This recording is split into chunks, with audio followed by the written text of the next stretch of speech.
It's a cold January day at Peterborough Dog Track, and it's a race day, which means the track has to be perfect, and there is a lot more that goes into achieving that than you might think.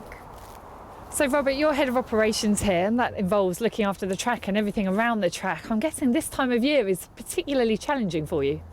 Yeah, it is. It's you are constantly looking on the weather, and it's not just one weather app you may look at. You probably look at 2 or 3 because they seem to be changing the temperatures and things like that, like every 3 or 6 hours. So you're constantly looking at it, and it is a massive challenge for us, certainly in the winter, because obviously you don't want a frozen track, and obviously you want to make it safe for the greyhounds.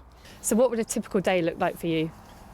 Right, okay. For the track guys and everything else, certainly in the winter, first thing they will come and have a look at the track. So if it's been frozen during the night, they will just make sure that the track is okay. Obviously, if there's any issues with the track, then we will deal with it. But if it's after a race meeting, then they will start prepping the track for the next race meeting. Again, they will be looking at the temperatures. So if we need to put salt in there, then we will need to. Also, we need to make sure that the track is kept wet as well, which is extremely difficult when it's cold.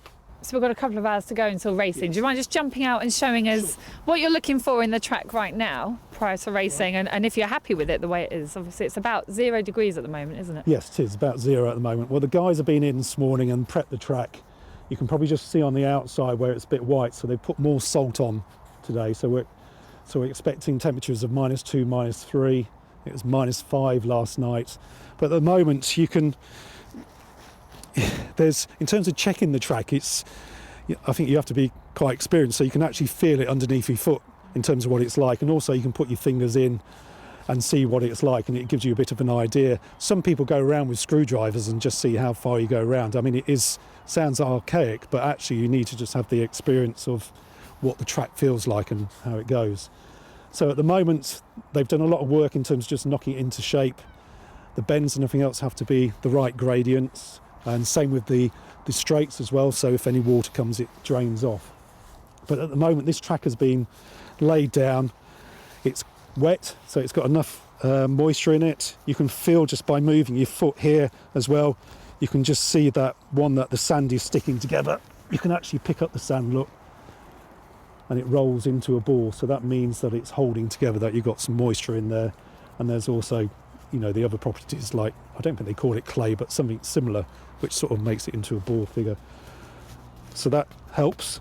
You can also, dare I say, use your fingers. I know it sounds silly, but by putting your fingers in, look, you can see how the sand moves as well. So it gives you a bit of an idea in terms of what the dog may experience. And you can see how deep you can go down as well. So we're going down a good couple inches at the moment without really trying. And that's about what you're looking for? Yeah, so it's a moist track. It looks good on the top surface. We've obviously salted, so fingers crossed that we're okay. I'm far from an expert, but it does feel quite nice underfoot, sort of firm but soft at the same time if you're trying to explain it to the viewers. Yeah, I mean, a firm track means that the dogs will go a bit quicker, and so ideally it wants to be a bit in between, so soft and firm. Yeah. So that's our constant challenge, is in terms of keeping it moist enough but making sure it's not too hard. And certainly in these conditions where it's cold, you're very wary about putting water on. And in terms of digging up as well, where you dig up the track to lay it down, is quite difficult. So I'm learning about all this stuff because I have no idea about track preparation, but you have a lot of equipment to do all this. This is the first of 2 tractors, and this is more of an everyday kind of tractor that you use with the equipment on the back here. Yeah, it is. So most tracks which are part of GBGB have pretty similar equipment, and thankfully for John Haynes and the GBGB, they managed to sort it out. So a lot of the stuff we do is pretty similar to all other tracks. So this small tractor here, and this takes the grader. So this is the grader here. So you have some tines at the front, and you can adjust those quite easily, so you can go down to whatever depth. We don't actually use this scraper. Some tracks probably will do, but we don't use that. And then you've got the mat at the back, which basically has a few weights in there, because you can see the tines going in, and you can set those to probably about 1 inch. And then you need to flatten the track, because you can see just behind, and make it a nice running surface for the track. And that goes round during the meeting as well? Yeah, so that goes round after every single race. and that does 2 laps. Okay, shall we go inside and see the big tractor? Yeah, definitely. Let's go. So this isn't used as regularly, this massive tractor here, but it looks like a serious piece of equipment. Yeah, this is what we use to dig up the track. So after a while, you get what you call a pan underneath the sand. So that's from you wetting it and drying it. So you need to dig it up. And certainly in the summer months and the autumn and potentially the spring as well, you'll be digging it up once a week at least. And then there's a process of laying that track down to get it back to where it is now. But yeah, this bit of equipment here, it needs a large tractor, which is about 60 horsepower.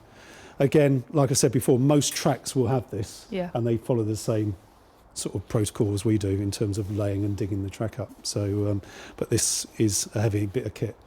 And for actually to dig the track up, it probably takes about 3 or 4 hours just to dig it up, because you go round at like 4 or 5 miles an hour. Okay. And then obviously you've got the rest of the day to lay it down and get it ready for using the tractor we saw earlier. Yes, exactly. So that's more of a spring, summer, autumn type thing. The piece of equipment that gets used more in the winter is this. Yes, so this is the salt spreader we use. Just simply you get about 20 bags in there, so that's probably about half a tonne of salt in there. And you can vary the amount of salt which comes out the back. It saves many hours.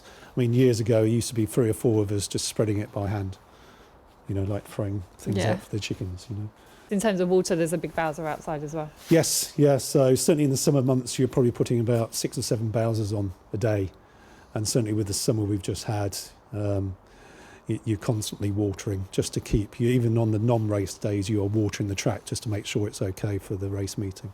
Obviously, you've been doing this for many years. You must have learnt an awful lot in that time. It takes a lot to judge, water, salt, digging up, how much to dig up. I don't actually prep the track, but the guys do, and I'm obviously talking to the guys very often. One of the guys has been with us for over 40 years, and there's 3 guys who are basically working 6 days a week just on the track. So we commit a lot of resources to it. Doesn't mean that we get it right every single time, but we try our best. And you do really see it as maybe even the most important part of what you do. It is. You've got to have a safe track, and without a safe track and the greyhounds running around, we don't have a business. So that's why we put so much time and effort into it. So you spend your life weather watching? Yes, yeah. Along with the rest of the other track staff, Praying for rain and plus temperatures. Yeah, exactly. Because it changes all the time. And it's not, you can't actually plan ahead, a couple of days. You are looking at the temperature every time. So certainly this time of year. Well, thank you for explaining it all to us, and I hope the winter is kind to you. Yeah, thank you very much. Same here. Thanks again. Cheers.